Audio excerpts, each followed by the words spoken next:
সঞ্চিতা অ্যাপিপ এডুকেশনে তোমাদের স্বাগত জানাই। প্রতিদিনের মতোই আজকেও আমি চলে এসেছি তোমাদের সাথে ইভিএস এবং জেনারেল সায়েন্সের একটি নতুন প্র্যাকটিস সেট নিয়ে।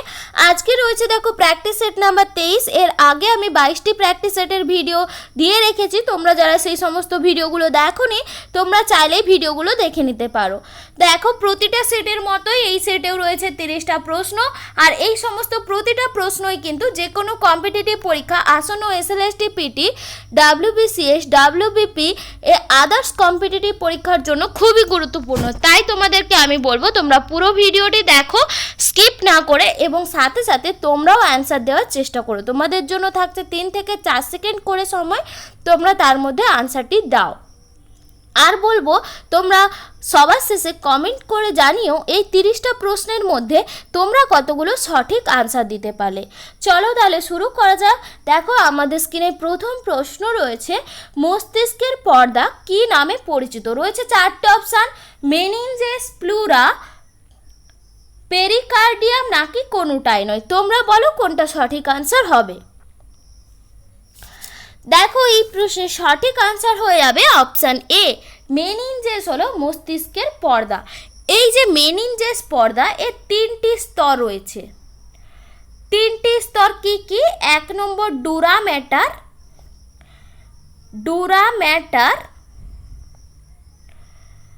2 নম্বর পিয়া ম্যাটার,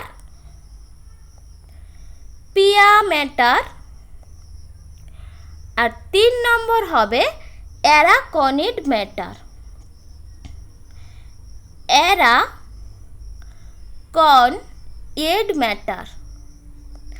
এই 3টি স্তর মেনিনজেস পর্দাতে দেখতে পাওয়া যায়। চলো তাহলে দেখে নিই আমরা বাকি অপশানগুলোর মধ্যে রয়েছে দেখো প্লুরা হলো গিয়ে ফুসফুসের আবরণীর নাম প্লুরা। আর রয়েছে দেখো পেরিকার্ডিয়াম হৃৎপিণ্ডের আবরণীকে বলা হয় হৃৎপিণ্ড। তাহলে তোমরা বুঝতে পেরেছো সমস্ত অপশানগুলো। আশা করি তোমাদের আর ডাউট ক্লিয়ার হয়েছে। প্রথম যে অপশানটা মেনিনজেস মস্তিষ্কের পর্দা, ও 3টি স্তর রয়েছে, ত্রিস্তরীয় পর্দা, ডুরা ম্যাটার, পিয়া ম্যাটার আর অ্যারাকনিড ম্যাটার। প্লুরা ফুসফুসের আবরণীর নাম, আর হৃৎপিণ্ডের আবরণীর নাম পেরিকার্ডিয়াম। চলো আমরা যাই দ্বিতীয় প্রশ্নে। দ্বিতীয় প্রশ্ন রয়েছে দেখো, অতি নিম্ন উষ্ণতায় বসবাসকারী ব্যাকটেরিয়াদেরকে কি বলা হয়? রয়েছে 4টে option, thermophilic bacteria, psychrophilic bacteria, mesophilic bacteria নাকি প্যারাফিলিক ব্যাকটেরিয়া। তোমরা বলো কোনটা সঠিক আনসার হয়ে যাবে। দেখো অতি নিম্ন উষ্ণতায় যে সমস্ত ব্যাকটেরিয়া বসবাস করে তাদেরকে বলা হয় সাইক্রোফিলিক ব্যাকটেরিয়া। আমাদের অপশান বি হয়ে যাবে সঠিক আনসার। আর রয়েছে দেখো থার্মোফিলিক ব্যাকটেরিয়া, যে সমস্ত ব্যাকটেরিয়ার 100 ডিগ্রি সেন্টিগ্রেড উষ্ণতার বেশি তাপমাত্রায় তারা বসবাস করতে পারে, সেই সমস্ত ব্যাকটেরিয়াকে বলা হয় থার্মোফিলিক ব্যাকটেরিয়া। চলো যাই 3 নম্বর প্রশ্নে। 3 নম্বর প্রশ্ন রয়েছে দেখো, মানব দেহে ভারসাম্য নিয়ন্ত্রণ করে মস্তিষ্কের কোন অংশ? রয়েছে 4টে অপশান, গুরু মস্তিষ্ক, লঘু মস্তিষ্ক, পন্স আর সুষুম্না শীর্ষক। তোমরা বলো কোনটা সঠিক আনসার হয়ে যাবে। দেখো মানব দেহের ভারসাম্য নিয়ন্ত্রণ করে লঘু মস্তিষ্ক। অপশান বি হয়ে যাবে সঠিক আনসার। এই লঘু মস্তিষ্ক পশ্চাৎ মস্তিষ্কের অংশ, আর এটি এই পন্স আর সুষুম্না শীর্ষক এদের সংযোগ স্থলে এই লঘু মস্তিষ্ক থাকে। পন্স আর সুষুম্না শীর্ষকের সংযোগ স্থলে তাহলে এই লঘু মস্তিষ্ক থাকে, এটি মানব দেহের ভারসাম্য নিয়ন্ত্রণ করে। চলো আমরা যাই পরবর্তী প্রশ্ন, অর্থাৎ 4 নম্বর প্রশ্নে। 4 নম্বর প্রশ্ন রয়েছে দেখো, পিত্তবিন্দু কোথায় থাকে? রয়েছে 4টে অপশান, কর্নিয়া, লেন্স, আইরিস নাকি রেটিনা। তোমরা বলো কোনটা সঠিক আনসার হয়ে যাবে। পিত্তবিন্দু কোথায় থাকে? দেখো পিত্তবিন্দু থাকে রেটিনাতে। অপশান ডি হয়ে যাবে সঠিক আনসার। রেটিনাতে পিত্তবিন্দু থাকে। পিত্তবিন্দু কাদের বলা হয়? রেটিনার কিছু অংশ থাকে যেই অংশে কি হয়, কোন কোষের সংখ্যা বেশি থাকে, এবং কোন কোষের সংখ্যা বেশি থাকার জন্য ওখানে সবথেকে ভালো প্রতিবিম্ব সৃষ্টি হয়, সেই অংশকেই বলা হয় পিত্তবিন্দু। আর এই রেটিনার আরও একটা অংশ থাকে, সেই অংশটাকে বলা হয় অন্ধবিন্দু। অন্ধবিন্দু, অন্ধবিন্দুতে কি হয়, অন্ধবিন্দুতে কোন কোষের সংখ্যা বেশি থাকে না, একদমই থাকে না, সেই জন্য কি হয় সেখানে প্রতিবিম্ব সৃষ্টি হয় না। প্রতিবিম্ব যেহেতু সৃষ্টি হয় না, সেই জন্যই সেই অঞ্চলটাকে বলা হয় অন্ধবিন্দু। আর যে অঞ্চলটায় প্রতিবিম্ব ভালো সৃষ্টি হয় সেই অঞ্চলটাকে বলা হয় পীতবিন্দু। চলো যাই পরবর্তী প্রশ্নে, 5 নম্বর প্রশ্ন। 5 নম্বর প্রশ্ন রয়েছে দেখো, যে ক্রোমোজোম প্রাণীদেহে লিঙ্গ নির্ধারণ করে তাদেরকে আমরা কি বলবো? আমাদের যেমন লিঙ্গ নির্ধারণ করে কোন কোন কোন কোন ক্রোমোজোম, যেমন XX আর XY, এই যে ক্রোমোজোমগুলোকে আমরা কি বলবো? অটোজোম বলবো, পলিটিন ক্রোমোজোম বলবো, অ্যালোজোম বলবো, নাকি কোনোটাই নয়? তোমরা বলো কোনটা সঠিক আনসার হয়ে যাবে। দেখো, প্রাণীদেহে লিঙ্গ নির্ধারণ করে যে ক্রোমোজোম তাদেরকে বলা হয় অ্যালোজোম। অপশান সি হয়ে যাবে সঠিক আনসার। চলো আমরা যাই পরবর্তী প্রশ্ন, 6 নম্বর প্রশ্ন। 6 নম্বর প্রশ্ন রয়েছে দেখো, কোষ পর্দার প্রোটিন লিপিড প্রোটিন ত্রিস্তরীয় মডেলটি কে প্রবর্তন করেন? রয়েছে 4টে অপশান, সিঙ্গার ও নিকলসন, রবার্টসন, হপকিনসন, নাকি এদের কেউ নয়? তোমরা বলো কোনটা সঠিক আনসার হয়ে যাবে। দেখো, এই প্রশ্নের সঠিক আনসার হয়ে যাবে অপশান বি, বিজ্ঞানী রবার্টসন 1959 খ্রিস্টাব্দে এই প্রোটিন লিপিড প্রোটিন ত্রিস্তরীয় মডেলটি দিয়েছিলেন। এটি কোষ পর্দার মডেল। দেখো, এই মডেলটা আমি একটু এঁকে দেখাচ্ছি কেমন হয় দেখতে।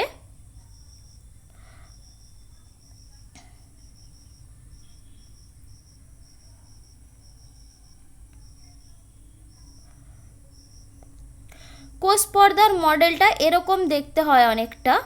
এর যে ওপরে গোল গোল যেগুলো রয়েছে এগুলো প্রোটিন স্তর, নিচেরও যে গোল গোল রয়েছে এটাও প্রোটিন স্তর, মাঝে যে লেজের অংশটা এটা হলো লিপিড স্তর। এই প্রোটিন লিপিড দুপাশে দুটো প্রোটিনের স্তর আর মাঝে থাকে লিপিডের স্তর, এই রকম স্তর দিয়ে কোষ পর্দা গঠিত হয়। এটা বলেছিলেন বিজ্ঞানী রবার্টসন, আর এটা 1959 খ্রিস্টাব্দে দিয়েছিলেন এই মডেলটি।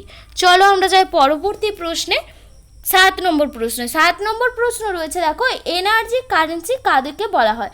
কাকে বলা হয়? রয়েছে 4টে অপশান, এটিপিকে, এডিপিকে, ডিএনএকে, নাকি আরএনএকে? তোমরা বলো কোনটা সঠিক আনসার হয়ে যাবে। দেখো, এনার্জি কারেন্সি বলা হয় এটিপিকে। এটিপির ফুল ফর্ম কি? অ্যাডিনোসিন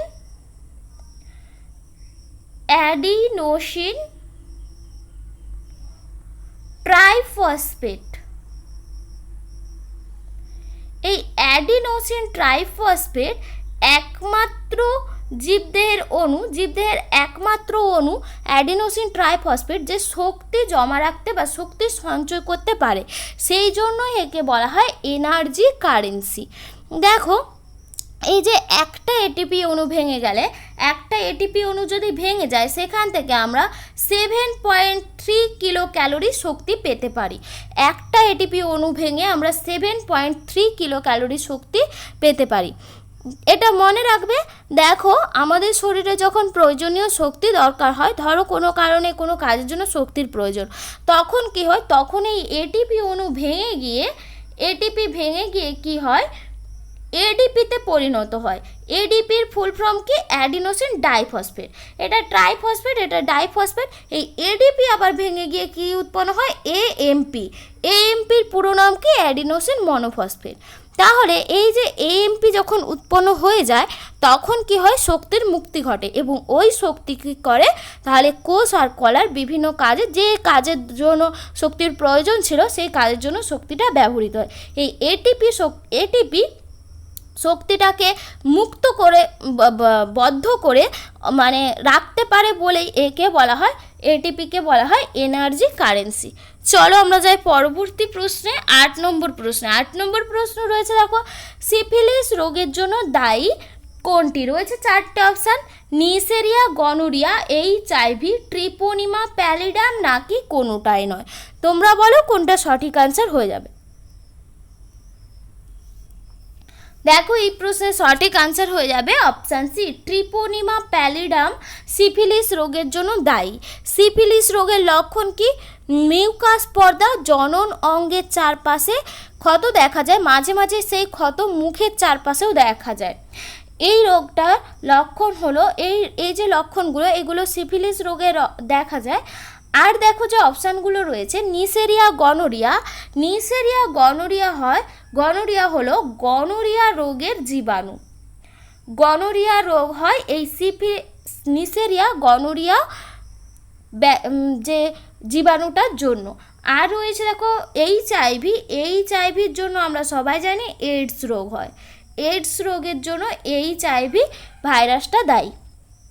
চলো আমরা যাই পরবর্তী প্রশ্নে, 9 নম্বর প্রশ্নে। 9 নম্বর প্রশ্ন রয়েছে দেখো, মানুষের দেহে ম্যালিগন্যান্ট ম্যালেরিয়া সৃষ্টিকারী জীবাণু কোনটি? রয়েছে 4টে option, Plasmodium vivax, Plasmodium falciparum, Plasmodium ovale নাকি প্লাজমোডিয়াম ম্যালেরি। তোমরা বলো কোনটা সঠিক আনসার হয়ে যাবে। দেখো, মানুষের দেহে ম্যালিগন্যান্ট ম্যালেরিয়া সৃষ্টি করে প্লাজমোডিয়াম ফ্যালসিপেরাম। আমাদের যে দেহে ম্যালেরিয়া হয় সেই ম্যালেরিয়া 4 প্রকারের হয়। তার মধ্যে কি কি এখানটায় রয়েছে দেখো, একটা টাইপ, এটা ম্যালিগন্যান্ট ম্যালেরিয়া। আর কি হয়, বিনাইন হয় একরকম, বিনাইন টার্সিয়ান ম্যালেরিয়া হয়, মাইল্ড টার্সিয়ান ম্যালেরিয়া হয়, আরেক রকম হয় সেটা হলো কোয়ার্টেন ম্যালেরিয়া। কোয়ার্টেন ম্যালেরিয়া। এই যে 4 রকম ম্যালেরিয়া কোনটা কোন জীবাণুর জন্য হয়?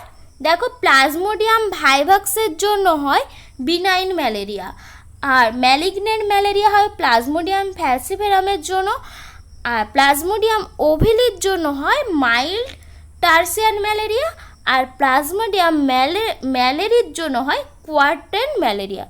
তাহলে মনে থাকবে কোন জীবাণুটি কোন ম্যালেরিয়ার জন্য দায়ী। চলো আমরা যাই পরবর্তী প্রশ্নে।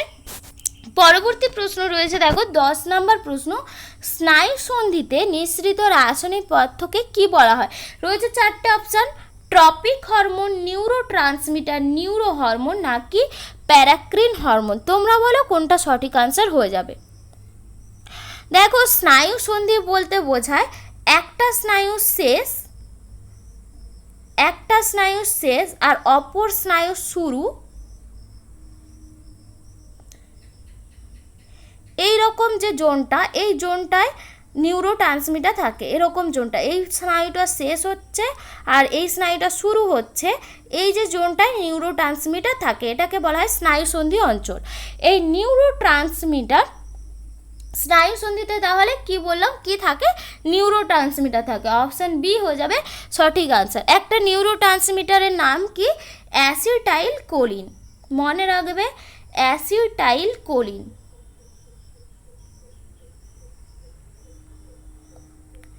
অ্যাসিটাইল কোলিন হলো এক প্রকারের নিউরো ট্রান্সমিটার। আর রয়েছে দেখো এখানে নিউরো হরমোন কোথায় দেখা যায়? এই যে স্নায়ু থেকে যে হরমোন উৎপন্ন হয় তাকে বলা হয়, স্নায়ুর অঞ্চল থেকে যে হরমোন উৎপন্ন হয় তাকে বলা হয় নিউরো হরমোন। মনে রাখবে তাহলে, নিউরো ট্রান্সমিটার স্নায়ুসন্ধিতে নিঃসৃত রাসায়নিক পদার্থ, আর একটা নিউরো ট্রান্সমিটারের নাম অ্যাসিটাইল কোলিন। চলো আমরা যাই পরবর্তী প্রশ্নে, 11 নম্বর প্রশ্নে। 11 নম্বর প্রশ্ন রয়েছে দেখো, স্নায়ুর সর্ববহিস্থ আবরণীর নাম কি? রয়েছে 4টে অপশান, এপিনিউরিয়াম, পেরিনিউরিয়াম, এন্ডোনিউরিয়াম নাকি নিউরোলেমা। তোমরা বলো কোনটা সঠিক আনসার হয়ে যাবে। দেখো, স্নায়ুর সর্ববহিস্থ আবরণীকে বলা হয় এপিনিউরিয়াম। এই এপিনিউরিয়ামের পরবর্তী যে মধ্য আবরণীটা থাকে সেই মধ্য আবরণীটাকে বলা হয় পেরিনিউরিয়াম, আর একদম ভেতরের দিকে যে আবরণীটা থাকে তাকে বলা হয় এন্ডোনিউরিয়াম। তাহলে স্নায়ুর সর্ববহিস্থ আবরণীকে বলা হয় এপিনিউরিয়াম, মাঝের আবরণীকে বলা হয় পেরিনিউরিয়াম, আর একদম ভেতরের দিকে যে আবরণীটা থাকে তাকে বলা হয় এন্ডোনিউরিয়াম। চলো আমরা যাই পরবর্তী প্রশ্ন, 12 নম্বর প্রশ্নে। 12 নম্বর প্রশ্ন রয়েছে দেখো, ট্রি অফ লাইফ নামে মস্তিষ্কের কোন অংশ পরিচিত? রয়েছে 4টে অপশান, থ্যালামাস, হাইপোথ্যালামাস, সেরিবেলাম নাকি কোনোটাই নয়। দেখো, ট্রি অফ লাইফ বলা হয় সেরিবেলামকে বলা হয় ট্রি অফ লাইফ। চলো আমরা যাই পরবর্তী প্রশ্ন, 13 নম্বর প্রশ্নে। 13 নম্বর প্রশ্ন রয়েছে দেখো, ওল, কচু, কচুরিপানা প্রভৃতি গাছ রেচন পদার্থগুলোকে কী রূপে জমা রাখে? এক নম্বর রয়েছে দেখো ক্যালসিয়াম অক্সালেটের কেলাস, দ্বিতীয় নম্বর ক্যালসিয়াম কার্বোনেটের কেলাস, তৃতীয় নম্বর তরুক্ষীর নাকি রজন। তোমরা বলো কোনটা সঠিক আনসার হয়ে যাবে।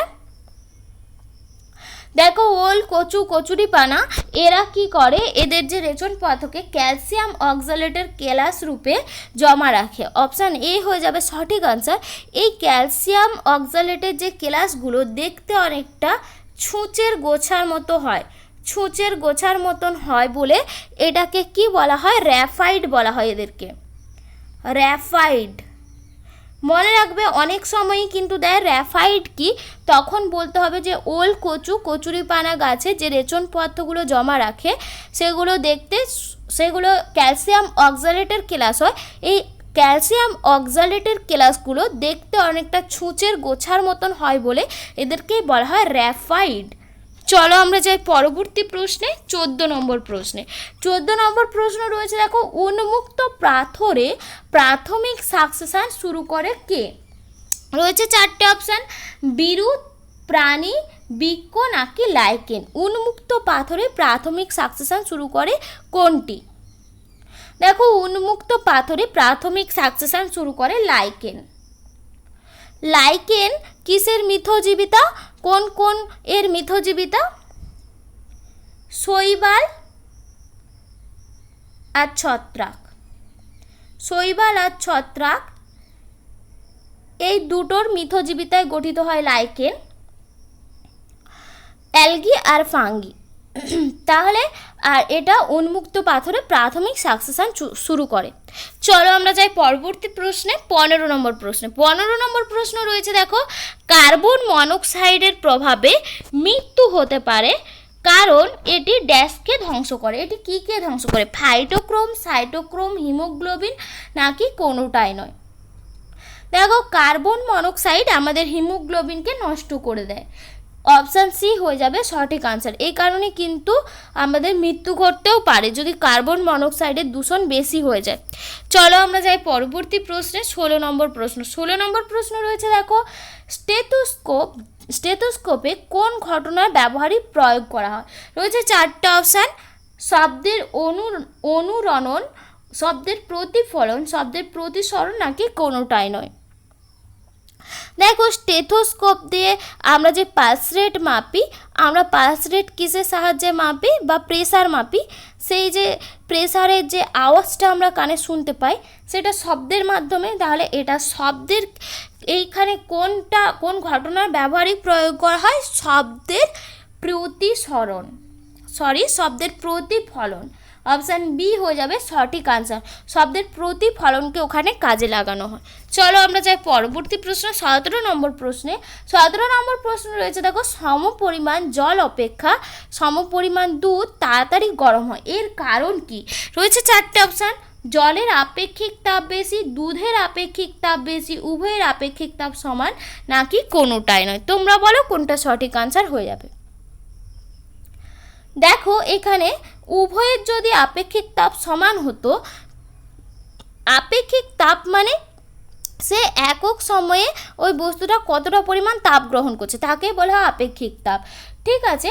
কিন্তু এই যে উভয়ের যদি আপেক্ষিক তাপ সমান হতো তাহলে উভয়ের সমান টাইমে গরম হতো, সেই জন্য এখানে অপশান সি হবে না, আর কোনোটাই হবে না।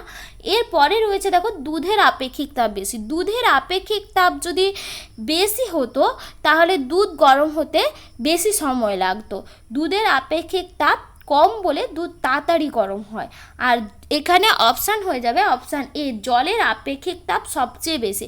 জলের আপেক্ষিক তাপ বেশি হয় বলেই সমপরিমাণ জল গরম হতে বেশি টাইম লাগে দুধের থেকে। চলো আমরা যাই 18 নম্বর প্রশ্নে। 18 নম্বর প্রশ্ন রয়েছে দেখো গ্যাসের আণবিক ভর ও বাষ্প ঘনত্বের সম্পর্ক কি। রয়েছে 4টে অপশান, এম সমান 2D, ডি সমান 2m, ডি সমান m নাকি কোনোটাই নয়। তোমরা বলো কোনটা সঠিক আনসার হয়ে যাবে। দেখো গ্যাসের বাষ্প ঘনত্ব ডি সমান কি হয়, গ্যাসের আণবিক ভর m/2 হয়। তাহলে এটাই হয়ে যাবে সঠিক আনসার অপশান এ, m সমান 2D।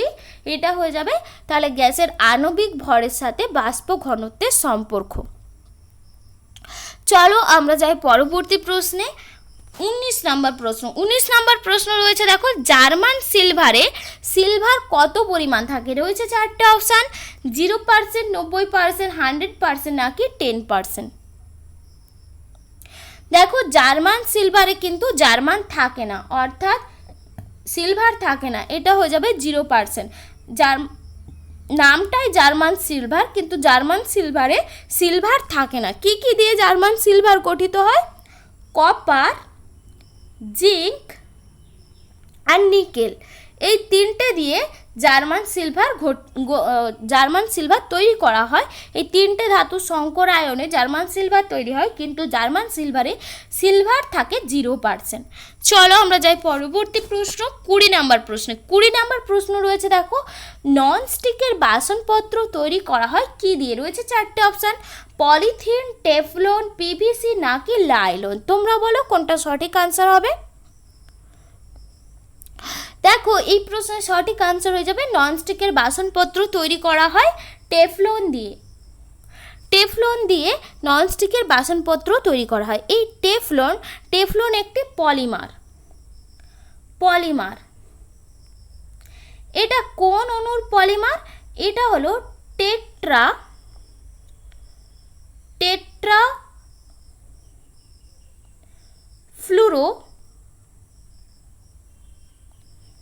টেট্রাফ্লুরোইথেন। এই টেট্রাফ্লুরোইথেন অণুর পলিমার হলো টেফলন। এই টেট্রাফ্লুরোইথেনের সংকেতটা কেমন হয়? CF2 double bond CF2।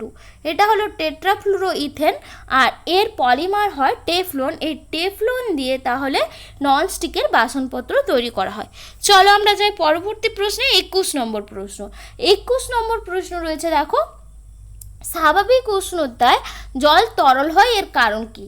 কারণ জলের ব্যতিক্রান্ত প্রসারণ, জলের ঘনত্ব কম, জলের আপেক্ষিক তাপ বেশি, নাকি জলের অণুগুলির মধ্যে হাইড্রোজেন বন্ধনীর উপস্থিতি দেখতে পাওয়া যায়। তোমরা বলো কোনটা সঠিক আনসার হবে? দেখো স্বাভাবিক উষ্ণতায় জল তরল হয় কারণ জলের অণুগুলোর মধ্যে হাইড্রোজেন বন্ধনীর উপস্থিতি থাকে, সেই জন্য স্বাভাবিক উষ্ণতায় জল তরল হয়। চলো আমরা যাই পরবর্তী প্রশ্নে, 22 নম্বর প্রশ্ন। 22 নম্বর প্রশ্ন রয়েছে দেখো, যে পাত্রে 100 গ্রাম জল ধরে সেই পাত্রে কত পরিমাণ পারদ ধরবে? দেখো এখানে চারটে অপশান রয়েছে, 7.36 গ্রাম, 1360 গ্রাম, 0.136 গ্রাম নাকি 13.6 গ্রাম। তোমরা বলো কোনটা সঠিক আনসার হয়ে যাবে? দেখো এই প্রশ্নের উত্তর দেওয়ার জন্য আমাদেরকে একটা সূত্র জানতে হবে। সেই সূত্রটা হলো, কোনো বস্তুর ভর সমান ঘনত্ব বাই আয়তন। ভর সমান ঘনত্ব বাই আয়তন। এইবার এখানে যে পারদ রয়েছে, তাহলে বলেছে যে জল যদি 100 গ্রাম ধরে সেই পাত্রে কত পরিমাণ পারদ ধরবে, মানে আমাদেরকে এখানে পারদের আয়তন জানতে চাইছে, ওই পাত্রে কতটা পরিমাণ পারদ ধরবে। পাত্রের আয়তনটা আমরা জানলেই আমরা জানতে পেরে যাব যে ওই পাত্রে, যে পাত্রে 100 গ্রাম জল ধরে সেই পাত্রে কত পরিমাণ পারদ ধরবে। এখানে দেখো পারদের ঘনত্বটা আমাদেরকে জানতে হবে। পারদের ঘনত্ব অনেক সময় দিয়ে দেওয়া থাকে, নাহলে মুখস্থ রাখতে হয়। পারদের ঘনত্ব হয় 13.6 গ্রাম পার সিসি। ঠিক আছে, এটা হয় 13.6 গ্রাম পার সিসি হয় পারদের ঘনত্ব। তাহলে দেখো এখানে যদি আমরা আয়তন বের করতে চাই, ভরের সঙ্গে ঘনত্ব গুণ করে দিলে এই যে কত গ্রাম জল ধরছে সেই তার সঙ্গে পারদের ঘনত্বটা যদি গুণ করে দিই, তবেই আমরা পারদের আয়তন পেয়ে যাব, মানে কতটা পরিমাণ পারদ ওই পাত্রটাতে ধরবে সেটা পেয়ে যাব। তাহলে এই আয়তনের সঙ্গে দেখো এখানে ভর দেওয়া রয়েছে 100 গ্রাম, আর এখানে পারদের ঘনত্ব দেওয়া রয়েছে 13.6 গ্রাম পার সিসি। তাহলে এটা গুণ করে দিলে কত হয়ে যায়? 1360 গ্রাম হয়ে যাবে। অপশান বি হয়ে যাবে সঠিক আনসার। চলো আমরা যাই পরবর্তী প্রশ্নে।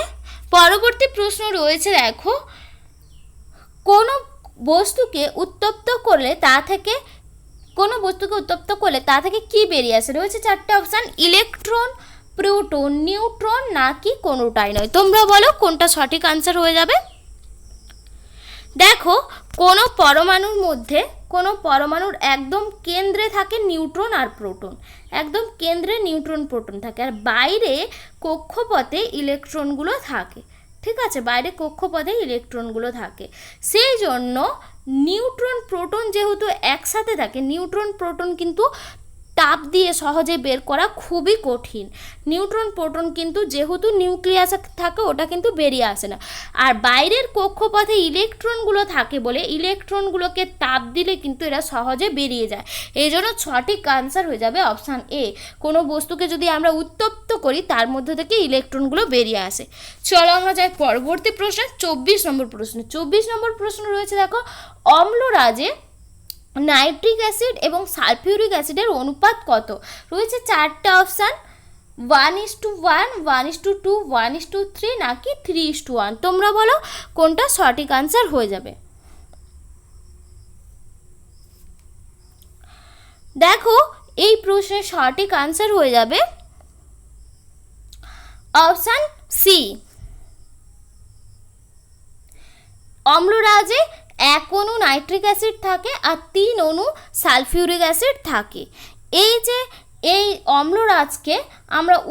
অম্লরাজকে কি কাজে ব্যবহার করা হয়? অম্লরাজকে যে কোনো হচ্ছে গিয়ে গোল্ড হোক, প্লাটিনাম হোক, এগুলো দ্রবীভূত করতে কাজে লাগে অম্লরাজ।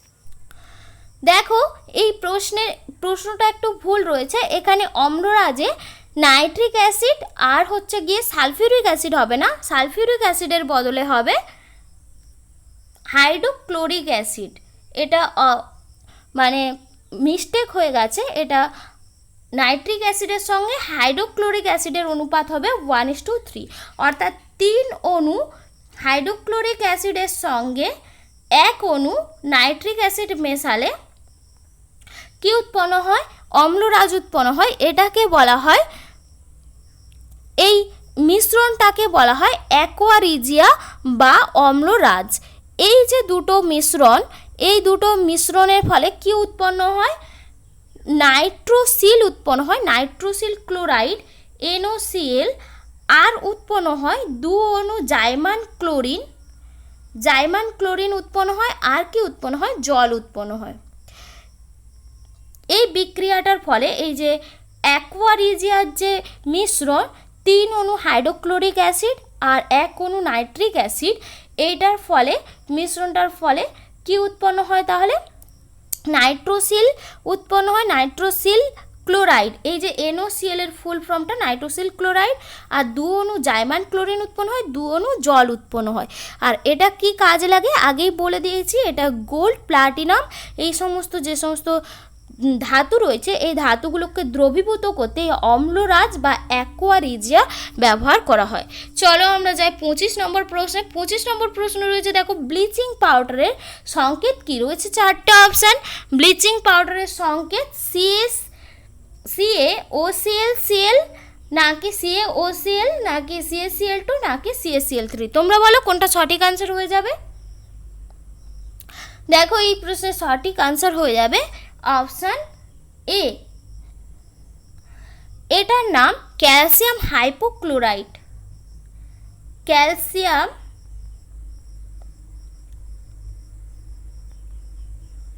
হাইপোক্লোরাইট।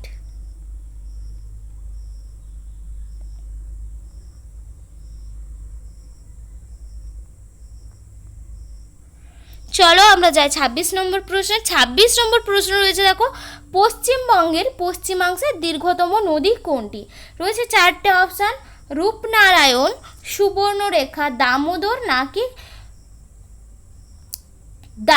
নাকি কোনোটাই নয়। এটা কোনোটাই নয় হবে, কয়লা হয়ে গেছে, কোনোটাই নয়। তোমরা বলো কোনটা সঠিক আনসার হবে। পশ্চিমবঙ্গের পশ্চিমাংশের দীর্ঘতম নদী কোনটি? দেখো এই প্রশ্নের সঠিক আনসার হয়ে যাবে পশ্চিমবঙ্গের দেখো এই প্রশ্নের উত্তর হয়ে যাবে option B, option C, Damodar হয়ে যাবে সঠিক আনসার। দামোদর হবে পশ্চিমবঙ্গের পশ্চিমাংশের দীর্ঘতম নদী। চলো আমরা যাই পরবর্তী প্রশ্নে, 27 নম্বর প্রশ্নে। 27 নম্বর প্রশ্ন রয়েছে পূর্বঘাট ও পশ্চিমঘাট পর্বতের মিলনবিন্দু কোনটি? রয়েছে 4টে অপশান। পশ্চিমঘাট আর পূর্বঘাট পর্বতের মিলনবিন্দু কোনটিকে বলা হয়? জাভাদি পর্বতমালা, আনামালাই পর্বতমালা, নীলগিরি পর্বতমালা নাকি সিভারয় পর্বতমালা? তোমরা বলো কোনটা সঠিক আনসার হয়ে যাবে। দেখো এই প্রশ্নের সঠিক আনসার হয়ে যাবে অপশান সি, নীলগিরি পর্বতমালা পশ্চিমঘাট আর পূর্বঘাট পর্বতের মিলনবিন্দু। চলো আমরা যাই পরবর্তী প্রশ্নে। সৌরশক্তির উৎস কি? রয়েছে 4টে অপশান। পারমাণবিক সংযোজন, পারমাণবিক বিভাজন, তেজস্ক্রিয় ক্ষরণ নাকি কোনোটাই নয়? তোমরা বলো কোনটা সঠিক আনসার হবে। দেখো এই প্রশ্নের সঠিক আনসার হয়ে যাবে অপশান এ, পারমাণবিক সংযোজন। পারমাণবিক সংযোজনের ফলে সৌরশক্তির মধ্যে যে শক্তি উৎপন্ন হয় সেই শক্তি উৎস হলো পারমাণবিক সংযোজন। আর এই যে পারমাণবিক বিভাজন বা এটাকে নিউক্লিয়ার সংযোজনও বলা হয়। পারমাণবিক বিভাজনকে কি কাজে লাগে? হাইড্রোজেন বোমা তৈরিতে, হাইড্রোজেন বোমা তৈরিতে কাজে লাগে পারমাণবিক বিভাজন বা নিউক্লিয়ার বিভাজন। চলো আমরা যাই পরবর্তী প্রশ্ন, 29 নম্বর প্রশ্ন। 29 নম্বর প্রশ্ন রয়েছে অমরকণ্টক পর্বত থেকে দুটি ভিন্ন নদী উৎপত্তি এবং দুটি ভিন্ন দিকে প্রবাহিত হয়েছে কোন দুটি নদী? নর্মদা ও তাপ্তি, নর্মদা ও মহানদী, তাপ্তি ও বেতোয়া নাকি তাপ্তি ও সোন? তোমরা বলো কোনটা সঠিক আনসার হবে। দেখো অমরকণ্টক পর্বত থেকে উৎপত্তি হয়ে দুটো ভিন্ন নদী, কিন্তু তারা দুটো আলাদা দিকে প্রবাহিত হয়েছে, এরকম দুটো নদী হলো অপশান বি হয়ে যাবে সঠিক আনসার এই প্রশ্নে, নর্মদা ও মহানদী। এর মধ্যে নর্মদা হচ্ছে কি পশ্চিম বাহিনী নদী আর মহানদী হলো পূর্ব বাহিনী নদী। চলো আমরা যাই পরবর্তী প্রশ্নে। নেকটন কি? নেকটন হলো জলে ভাসমান জীব, জলে সন্তরণশীল জীব নাকি জলজ উদ্ভিদের সঙ্গে সংবদ্ধ জীব নাকি জলে নিমজ্জমান উদ্ভিদ? তোমরা বলো কোনটা সঠিক আনসার হবে। দেখো জলে সন্তরণশীল জীবদের বলা হয় নেকটন। নেকটন সমুদ্রে বিচরণ করে যে সমস্ত বড় বড় প্রাণী, মেরুদণ্ডী প্রাণী হোক, মেরুদণ্ডী প্রাণী, স্তন্যপায়ী প্রাণী, সেই সমস্ত প্রাণীদেরকে বলা হয় নেকটন। এদের উদাহরণ কি হবে? যেমন তিমি হতে পারে, হাঙর হতে পারে, এইগুলো সব এদেরকে বলা হয় নেকটন। আর এরা জলে সন্তরণশীল জীব। তাহলে 30টা প্রশ্ন আমাদের আজকে হয়ে গেছে। আবার দেখা হবে পরবর্তী কোনো ভিডিওতে। ততক্ষণ তোমরা সবাই ভালো থেকো। আর ভিডিওটি যদি তোমাদের ভালো লেগে থাকে তবে লাইক কমেন্ট করো, বন্ধুদের সাথে শেয়ার করে দিও। আর এই প্রশ্নের পিডিএফটি যদি তোমরা পেতে চাও তবে জয়েন করো আমাদের টেলিগ্রাম চ্যানেল অলটেড পিটিতে, লিঙ্ক আমাদের ডেসক্রিপশান বক্সে দেওয়া রয়েছে। আর তোমরা যারা এই চ্যানেলে নতুন আমাকে দেখছো, তোমরা চ্যানেলটিকে সাবস্ক্রাইব করে পাশে থাকা বেল আইকনে ক্লিক করে রাখো, যাতে তোমরা সবার প্রথমে এই চ্যানেলের সমস্ত ভিডিও নোটিফিকেশান পেয়ে যাও। আর এই চ্যানেলে কিন্তু প্রতিদিন এরকম নতুন নতুন প্র্যাকটিস সেটের ভিডিও আসতেই থাকে। তাই তোমরা তোমাদের প্রস্তুতিকে আরও এগিয়ে নিয়ে যাওয়ার জন্য এই চ্যানেলের সঙ্গে যুক্ত হও। তাহলে আজকে এতটাই, আবার দেখা হবে পরবর্তী ভিডিওতে। টাটা।